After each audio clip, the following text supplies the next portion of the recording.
bulay-bulayin po natin ang bawat mga salita na mababasa natin sa umagang ito.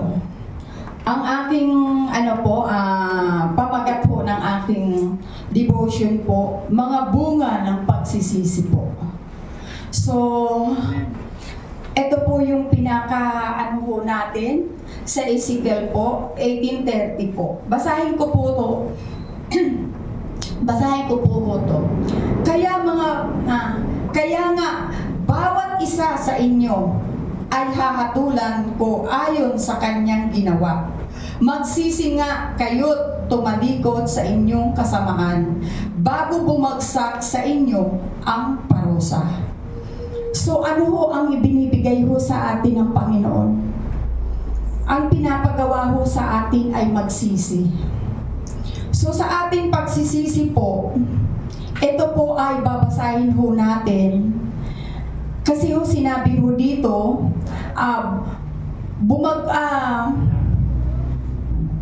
ito po yung yung makakamtan ho natin pag hindi ho tayo magsisi, makakamtan ho natin ang parusa ho. So sa 2 Chronicle po 7:14 po, ngunit sa sandaling ang bayang ito na aking pinili ay magpakumbaba, manalangin, hanapin ako at talikdan ang kanilang kasamaan, diringgin ko sila, patatawarin ko sila, at ibabalik ko sa kanilang lupain ang katiwasayan at kasaganahan.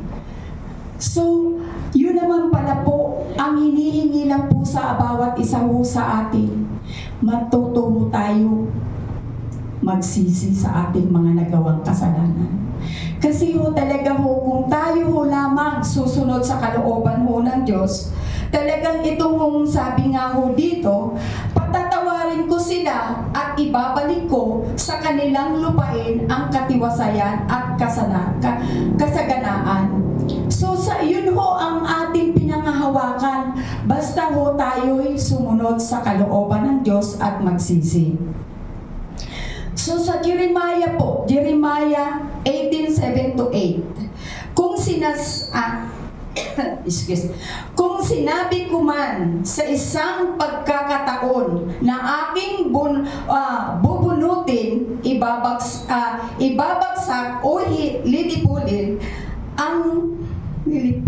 lilipulin ang alingmang bansa o kaharian.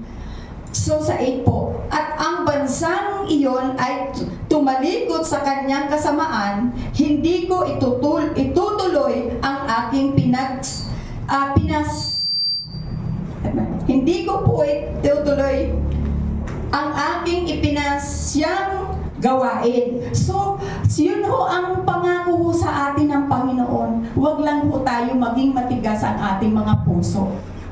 Kasi ho, eto po, medyo may kulang yata kasi kagabi po talaga nakalimutan, sa totoo po, nakalimutan ko po na ako pala ho ang magdi-devotion po ngayon. At salamat po kay Camille dahil lang talagang sabi nga niya, Tita Mila, ikaw po ang magdi-devotion. Sabi ko, ha? Sabi ko.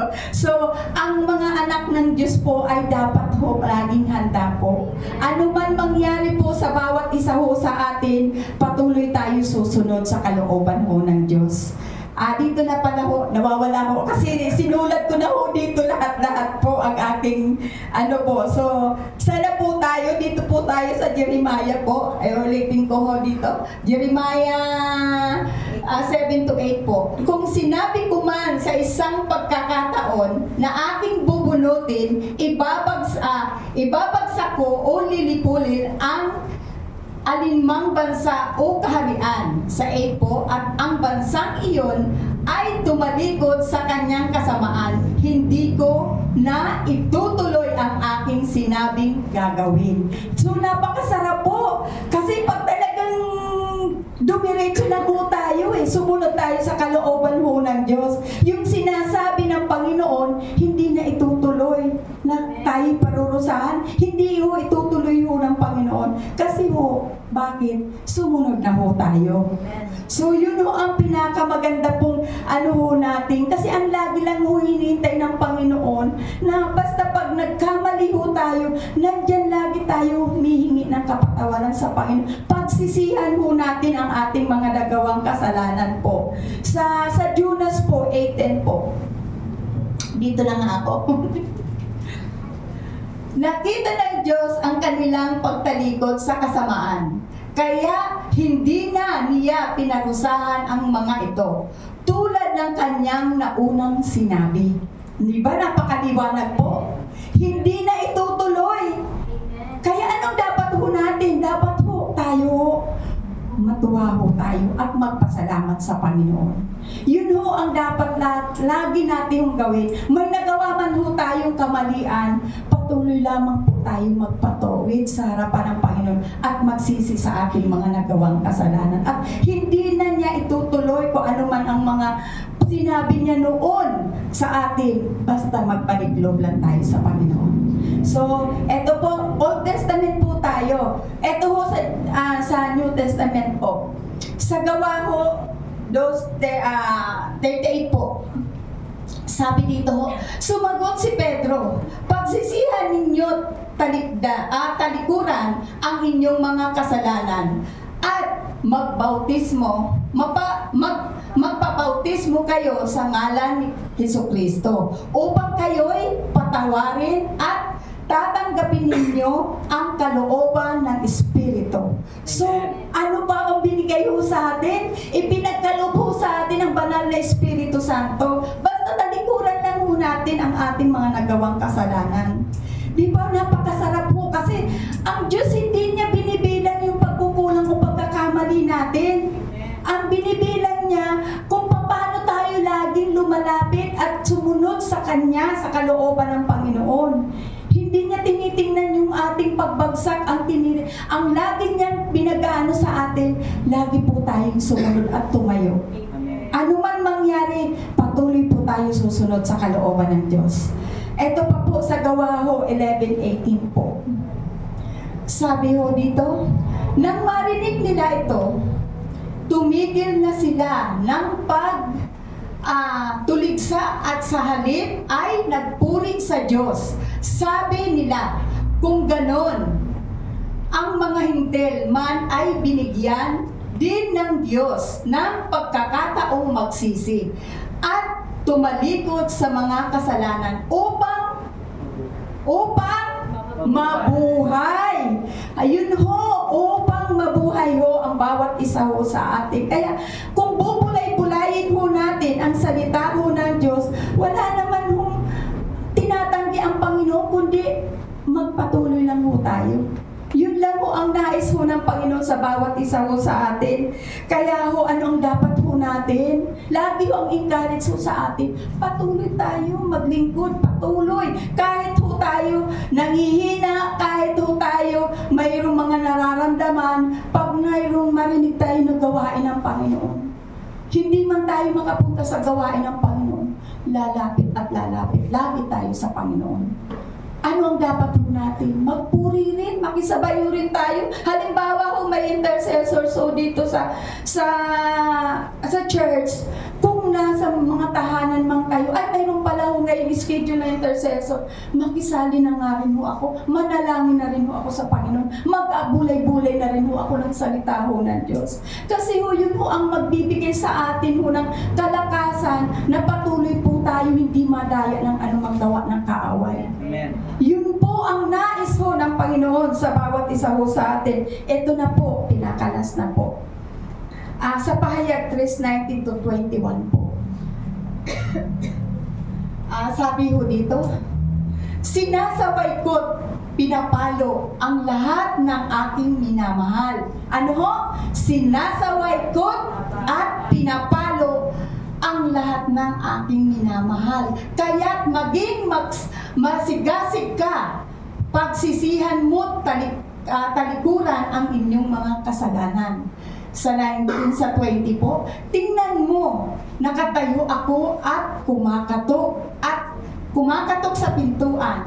Kung diringin ni naman ang aking tinig, at bubuksan ang pinto. Papasok ako at kakain ako kasalo ninyo. Di ba ho? Napakasarap po. Namnamin ho natin ang pangako ng Panginoon. Biruin mo, Panginoon, at sasama sa atin. Ibig sabihin na lagi natin siya ho kasalo sa ating pagkain. Kasalo natin pagkain espiritual. Hindi tayo iiwanan na tayo lumalapit sa Panginoon, babaliwalain ho tayo. Binibigyan tayo ng time kung paano tayo nagbibigay ng time sa Panginoon, ganun din ho ang Panginoon sa buhay ho natin. Kaya napakabuti ho ng Panginoon. Kaya ang mga anak ng Diyos ho, hindi pwede hong, nandiyan naman ang Panginoon, siya nang bahala sa akin. Hindi po. Kumbaga talagang nakikipag-usap ang Panginoon. Bigyan mo rin ng time na makipag-usap sa Kanya. Hindi lang po ang Diyos ho ang lagi naghihintay sa atin, kumakatok sa puso natin at binabaliwala ho natin siya. Hindi ho ang dapat ho natin, anong dapat natin gawin. Bigyan ho natin ng pansin. Kung ang boyfriend nga ho natin, kumalabit lang, napansin na kaagad natin. Ang Panginoon, minsan naghihintay lang, binabaliwala natin, dinadaan-daanan natin. Papayag ba ho ang bawat isa sa atin na sinasabi natin Kristiyano ho tayo? Hindi po. Kasi ang gusto ho ng Panginoon, lagi ho tayo naka-abide sa Kanya. Amen. Yun po ang pinakamaganda ho. Sa 21 po, napakaganda. Ito na po ang sabi, ang nagtatagumpay ay bibigyan ko ng karapatang umupo ng nakatabi ko sa aking trono. Tulad ko na nagtagumpay at nakaupo ngayon katabi ng aking ama sa kanyang trono. Di ba po ang tagumpay? Di ba po ang tagumpay na natin? Yung tagumpay ay lagi ho makakamta natin pag lagi natin kasama ang Panginoon. Amen. Glory to God po. Binabad ko ang mayaman na kapulit ko sa salamat sa Panginoon naman. Yun po, mga bunga ng pagsisisi. Katagumpayo, breakthrough. Amen.